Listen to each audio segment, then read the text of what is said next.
He mocked the waiter in front of everyone, laughing like he owned the place until the waiter calmly revealed he actually did. The restaurant glowed under the soft golden lights. Crystal glasses shimmered on every table, and the scent of roasted herbs floated gently through the air. Marcus straightened his tie, glancing at his reflection in the polished silverware. He loved places like this, expensive, exclusive, filled with people who looked important.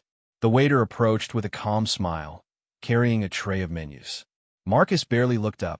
Finally, he muttered, his tone sharp. "I was beginning to think you forgot how to walk."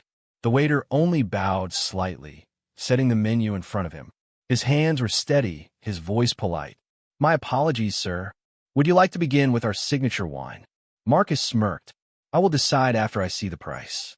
I like to know how much I am being robbed." A few nearby guests glanced in his direction. He noticed and raised his voice a little more. "You must enjoy this job," he said, "carrying plates for people who can actually afford to eat here." The waiter's eyes met his, calm but unreadable. There was no anger, no irritation, only something Marcus could not name. He felt a flicker of unease but pushed it away with a laugh. "Go on then," Marcus said. "Bring me the chef's best dish. Surprise me." The waiter nodded once and walked toward the kitchen. Minutes passed. The room filled with quiet conversation, the clinking of glasses, the hum of soft jazz. Marcus leaned back, feeling proud, powerful, as if the entire room revolved around him. Then something shifted. The music faded slightly. The staff gathered near the kitchen doors, standing straighter, more alert. A tall man in a charcoal suit stepped out, confident, elegant, his presence commanding silence without a word. He crossed the room with ease, every waiter's eyes following him. Marcus turned, confused by the sudden attention. The man approached his table, and the waiter who had served Marcus earlier stood just behind him, now wearing a faint smile. The man in the suit stopped beside Marcus. "Good evening," he said in a calm, deep voice.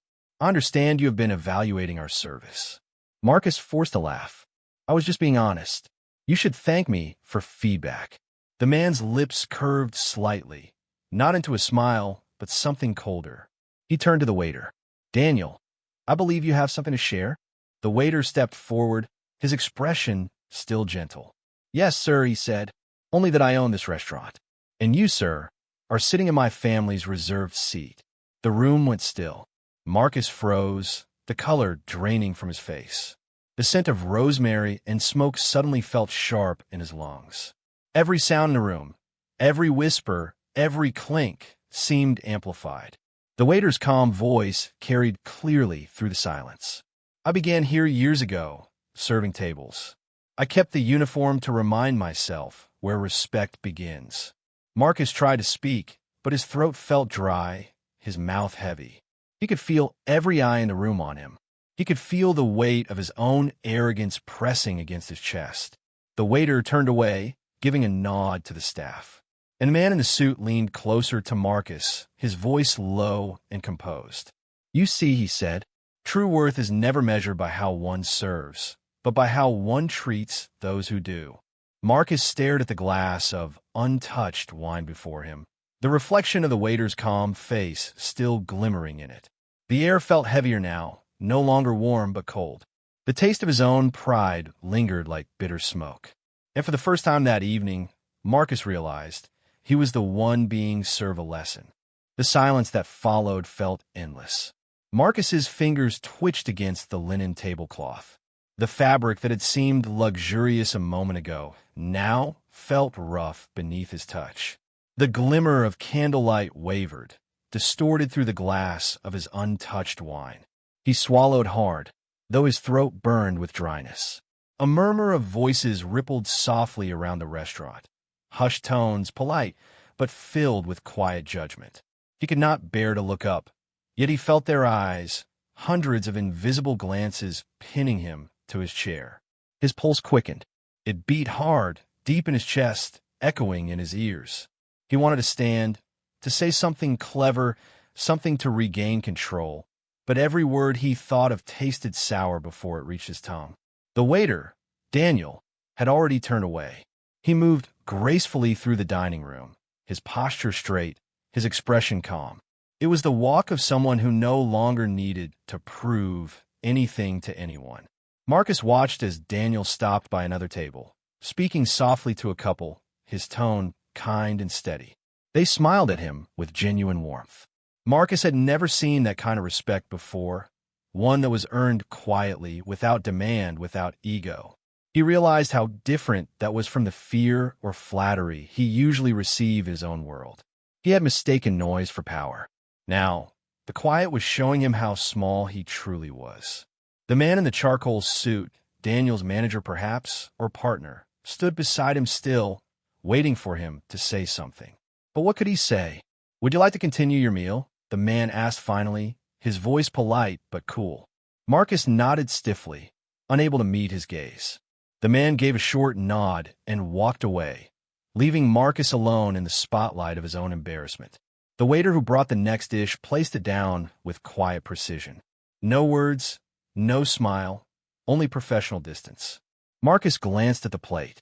It looked exquisite, perfectly seared meat, delicate sauce, a work of art. But he had no appetite. His chest felt tight. He lifted the fork, but his hand trembled slightly. He set it back down. His reflection in the polished knife blade looked older somehow, smaller. Memories began to stir. The moments he had mocked others, brushed off kindness, treated people as though they were invisible. He saw the face of a barista he once insulted for taking too long. The delivery boy he had scolded for a late package. The janitor he ignored when he dropped his wallet, pretending not to notice. He had thought those moments meant nothing. But now they lined up in his mind like ghosts of his own creation, whispering silently, each one holding up a mirror. The music had returned, a slow piano tune, calm but haunting. Every note seemed to echo inside him, peeling back layers of arrogance he had worn like armor. He wanted to leave, but part of him could not move. It was as if his body had frozen in place, forcing him to sit and feel the full weight of what had just happened. Across the room, Daniel disappeared into an office near the back. The glass door closed behind him, but Marcus could still see his shadow, still standing tall. Marcus thought about what Daniel had said. "I kept the uniform to remind myself where respect begins." The word struck something deep, something he had buried long ago. Respect. It was a word Marcus had used often, but never truly understood. He respected wealth, power, image, but not people. He respected status, not character. Now he understood the difference. The realization hit him with a strange clarity, like cold water washing over his mind. He stood slowly, ignoring the curious eyes that followed. He walked toward the back, his steps unsteady but determined. When he reached the office, he paused. Through the glass, Daniel was speaking with a young employee, smiling gently as he gave instructions. Marcus waited until the young man left, then knocked once. Daniel looked up. His expression did not change, still calm, still collected. "Yes." Marcus stepped inside. "I owe you an apology," he said quietly. Daniel tilted his head slightly, waiting. "I was rude," Marcus continued. "And worse, I was blind. I spoke without thought. I saw a waiter, not a person." Daniel studied him for a moment. Then he said, "Why are you apologizing, Mr. Wells?" Marcus said. "Marcus Wells." Daniel nodded. "Why are you apologizing, Mr. Wells?" Marcus hesitated. "Because I embarrassed myself? Because I was caught?" Those were the first answers that rose in his mind. But then he realized something deeper. "Because I saw myself in the wrong mirror," Marcus said. "I thought success meant being above others. Tonight showed me it means being decent, especially when no one is watching." Daniel's eyes softened slightly. He gestured toward a chair. "Sit." Marcus did. For a long moment, neither spoke.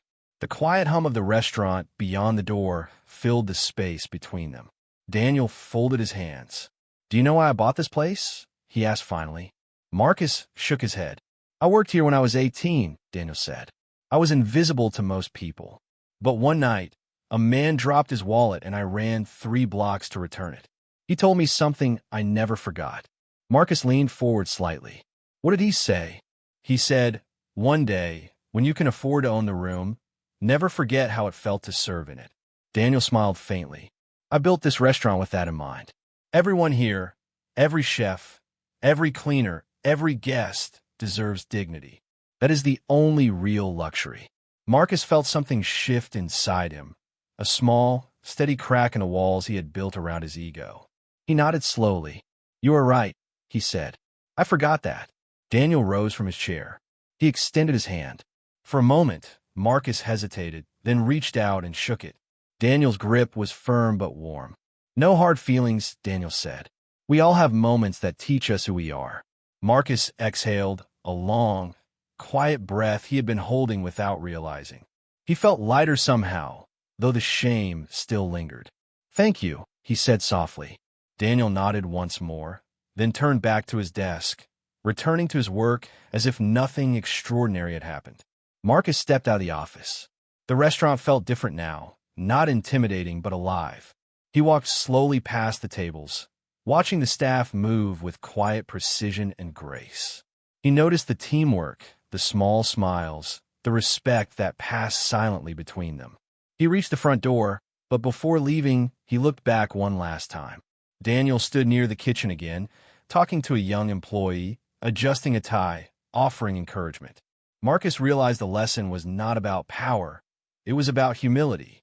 As he stepped outside, the cool night air met his face. The city lights glimmered against the wet pavement. He took a deep breath, the scent of rain and roasted herbs still faint in his memory. For the first time in years, Marcus felt something new, something clean. He felt the quiet desire to be better. Not richer, not louder, just better. He looked at the sign above the restaurant's entrance one last time, the name engraved in elegant gold letters. Daniel's Table. He smiled faintly. It no longer represented wealth or status to him. It represented respect. And as he walked away into the night, Marcus Wells carried something far more valuable than pride. He carried the echo of a lesson he would never forget. The lesson of a waiter who owned the room, not through power, but through grace.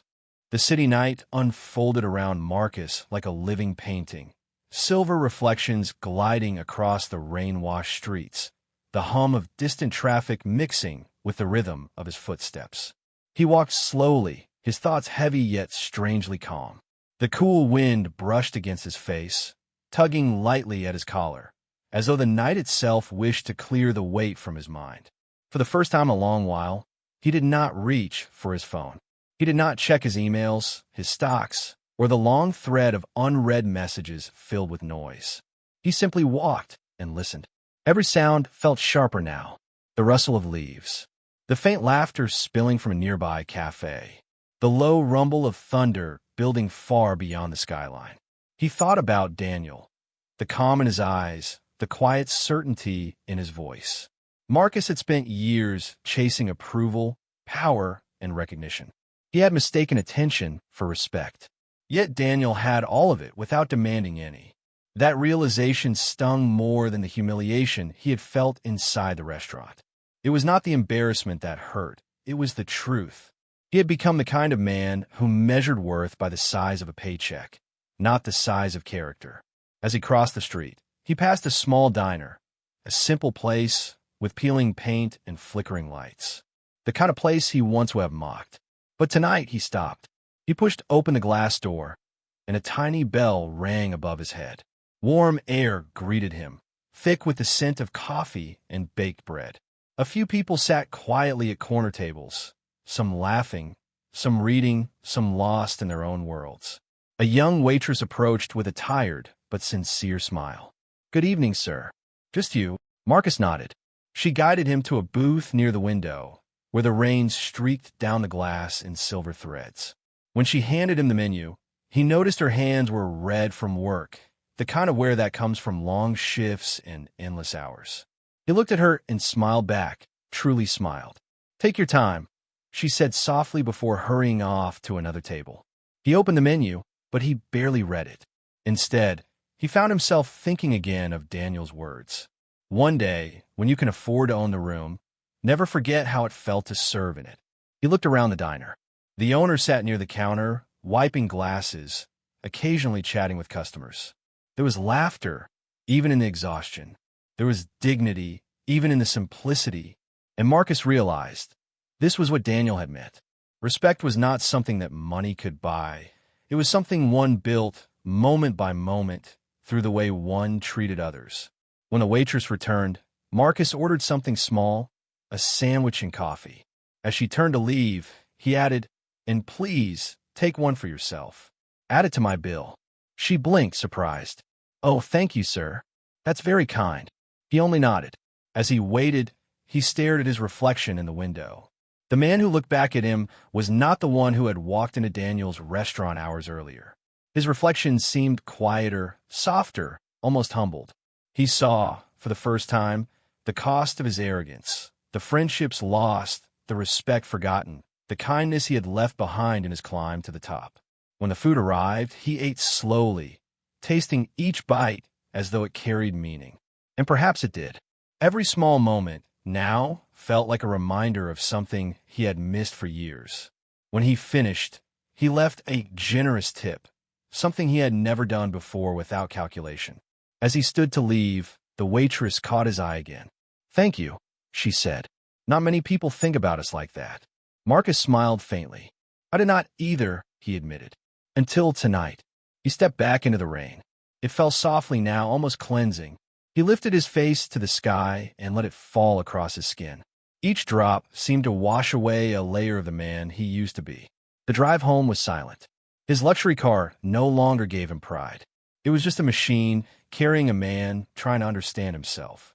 When he reached his apartment, a high-rise suite overlooking the glittering city, he walked inside without turning on the lights. The space was immaculate, elegant, and completely empty. He looked around and realized how cold it felt. No laughter, no warmth, only the echo of his own footsteps. He placed his keys on the marble counter and sat on the couch. The silence pressed around him, and for the first time in years, it did not feel peaceful. It felt lonely. He thought again of Daniel's restaurant, of the staff working together, of the warmth that filled the room despite his own cruelty. He wanted that feeling, not the restaurant, not the wealth, but that quiet sense of belonging. The thought stayed with him through the night. And when morning light broke through the curtains, Marcus had made a decision. He dressed simply, no expensive suit, no polished cufflinks. He drove back to Daniel's table. The restaurant had not opened yet. The staff was setting up, arranging chairs, polishing glasses. Daniel stood at the center, checking a delivery list. When he saw Marcus, he paused, his expression unreadable. "Mr. Wells," he said, "you are here early." Marcus nodded. "I wanted to thank you properly." Daniel raised an eyebrow. "You already did last night." "Not enough," Marcus said quietly. "Words are easy. Change is not." Daniel studied him for a moment. "What do you want, Mr. Wells?" Marcus took a slow breath. "I want to help," he said. "Not for recognition, not for show. I want to invest, not in your restaurant, but in your mission. In respect." The room went quiet. Even the staff seemed to pause, listening. Daniel's gaze softened slightly. He gestured toward the tables being set. "Help them first," he said. Marcus hesitated. Then he nodded, took off his jacket, and began moving chairs into place. No cameras, no applause, just work. Simple, honest work. The staff glanced at each other, surprised, but no one mocked him. One of them even offered him a towel. He smiled. For the next hour, Marcus helped clean, arrange, polish. His hands ached, but for the first time in years, the pain felt meaningful. When everything was ready, Daniel approached him. "You did not need to do that," he said. "I did," Marcus replied, "because I never understood what effort feels like until now." Daniel looked at him for a long moment, then nodded. "Come back tomorrow," he said simply. "If you mean what you say, we will find something worthwhile for you to do." Marcus smiled, a small, genuine smile. "I will." As he left, he caught his reflection once again in the restaurant's window. It was the same face, but something in his eyes had changed. The arrogance was gone. In its place was something stronger, humility. Days passed. Marcus returned again and again. Sometimes he helped set tables. Sometimes he delivered meals. Sometimes he just listened. And slowly, people began to greet him differently. Not as the loud man from the first night, but as someone learning to understand. Daniel treated him no differently than anyone else. And that, Marcus realized, was the greatest respect of all. Weeks later, on a quiet evening, Daniel approached him while the staff cleaned up after closing. "You have changed," he said. Marcus looked up from the counter he was wiping. "Maybe I'm just remembering who I was supposed to be." Daniel smiled faintly. "Then you have learned the real meaning of ownership." Marcus frowned slightly. "Ownership?" Daniel nodded. Weeks turned into months, and Marcus's visits to Daniel's table became part of the rhythm of his life. He no longer came in as a guest. He came as a learner, a helper, and, slowly, a friend. The once proud businessman who measured his worth by numbers now found meaning in smaller things. The clink of dishes after a long shift. The laughter of the kitchen staff. The quiet nod Daniel gave him each evening. A nod of acknowledgement, not superiority. Marcus discovered that respect was not something to be demanded. It was something to be earned, quietly, through the way one showed up for others. And in that space, among aprons and warm lights, he found something he had never known before: peace.